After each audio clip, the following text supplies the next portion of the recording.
Welcome to Iraqi Dinar News, where you receive real and authentic updates about the Iraqi dinar. If you want to stay informed with moment-by-moment developments, make sure to subscribe to the channel and like the video. In today's update, we're taking a careful and balanced look at a circulating narrative that has been gaining attention among dinar followers. The statement suggests that even after accounting for taxes, spreads, and banking fees, an initial investment could still yield a strong return, and more importantly, that post-revaluation opportunities could allow investors to multiply their gains significantly, potentially by thousands of times.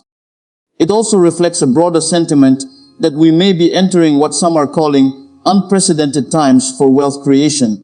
Let's break this down step by step from a realistic, financial, and economic perspective so you can clearly understand what this means.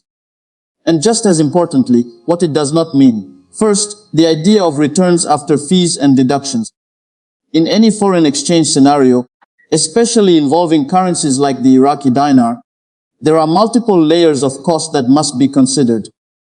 These include exchange spreads, which can vary widely depending on where and how the currency is exchanged, transaction fees charged by financial institutions, and potential taxation depending on your country of residence. The example provided suggests that an initial gross return of around $125 might realistically be reduced to approximately $75,000 after all costs.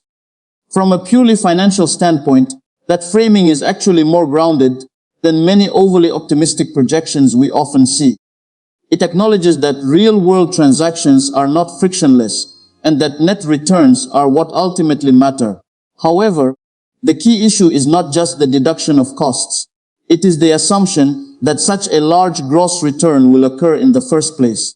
This brings us to the central topic of Iraqi dinar revaluation. The concept of a revaluation, often referred to as RV in online communities, typically implies a sudden and significant increase in the official exchange rate of the Iraqi dinar against major global currencies like the US dollar.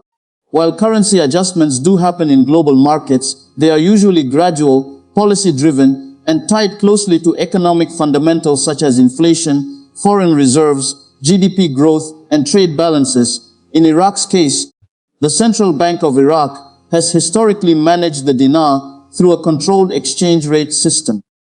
There have been adjustments over time, including devaluations, but there is no confirmed policy or credible economic framework currently in place that would support an abrupt, massive revaluation of the scale, often discussed in speculative circles. Now, let's move to the next major claim. The idea that post-revaluation, individuals could multiply their wealth by 1,000x, 5,000x, or even 10,000x through smart financial decisions. This is where we need to introduce a clear distinction between currency exchange gains and investment growth. Even in the most optimistic scenarios, currency appreciation alone rarely produces exponential wealth at that scale.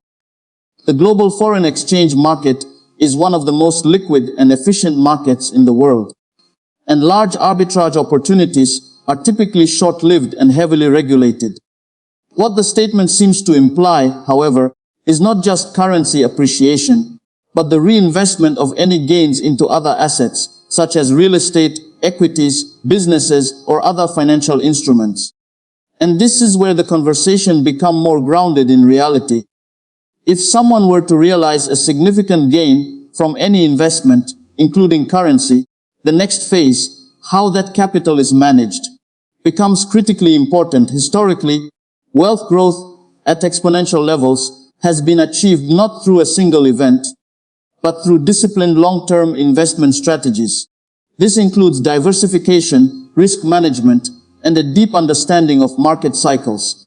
So while the idea of multiplying wealth is not inherently unrealistic, the scale and speed suggested in the statement require a level of caution. Achieving such outcomes would typically involve taking on substantial risk, and there is no guarantee of success. Another important aspect mentioned is the mindset of treating the dinar as an end-all be-all investment.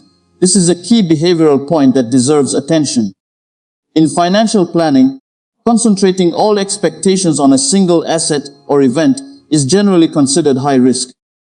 Markets are inherently uncertain, and relying on one outcome to define financial success can lead to poor decision-making.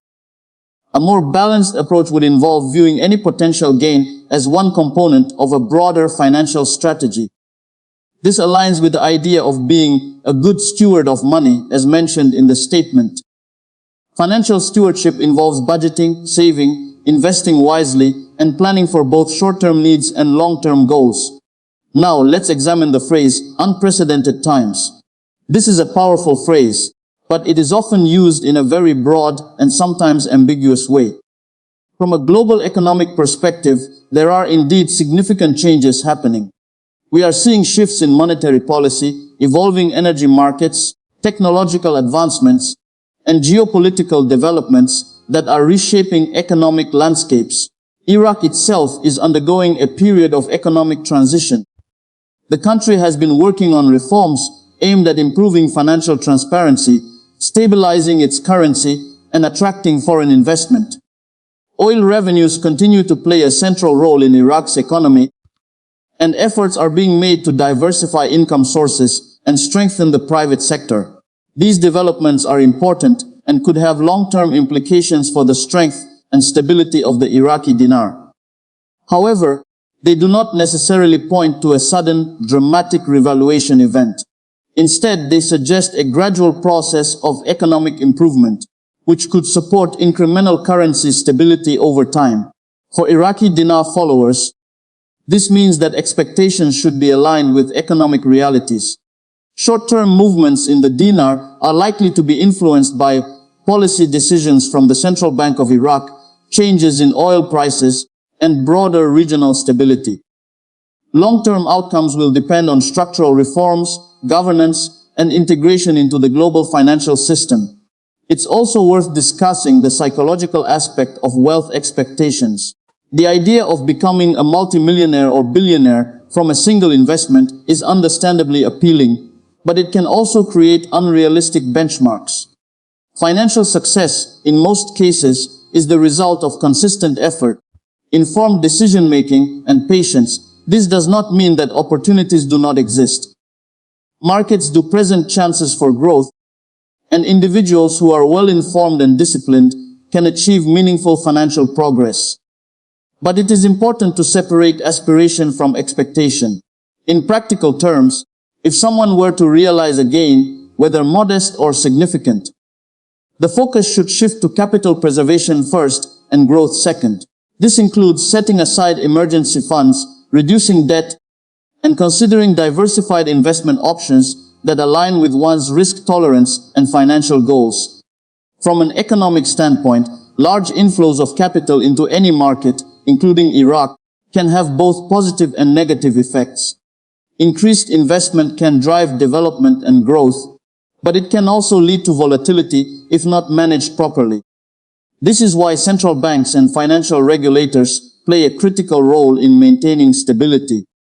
For viewers following Iraqi dinar developments, the key takeaway is to stay informed through credible sources, understand the underlying economic factors, and approach any investment decision with a clear and realistic perspective. As we look ahead, the Iraqi economy does have potential. Continued reforms, improvements in infrastructure, and stronger governance could support long-term growth. However, these are gradual processes, and their impact on the currency will likely be measured rather than sudden. In the short term, it is important to watch for official announcements from the Central Bank of Iraq, changes in exchange rate policy, and macroeconomic indicators, such as inflation and foreign reserves. These are the factors that provide real insight into the direction of the dinar. In the long term, the focus should be on Iraq's ability to diversify its economy, reduce dependence on oil, and integrate more fully into the global financial system. These are the foundations that support sustainable currency strength. To summarize, the statement we analyzed today contains a mix of realistic considerations and highly optimistic projections. Acknowledging fees and taxes is a grounded approach, and the emphasis on responsible financial management is valuable. However, the expectations of massive, guaranteed wealth multiplication should be viewed with caution and balanced against economic realities. For those following the Iraqi dinar, the most important approach is to remain informed, stay realistic, and make decisions based on verified information rather than speculation. Thank you for watching. If you want to stay updated with responsible, factual, and balanced Iraqi dinar news, make sure to subscribe to the channel and like the video. And as always, this content is for informational purposes only and should not be considered financial advice.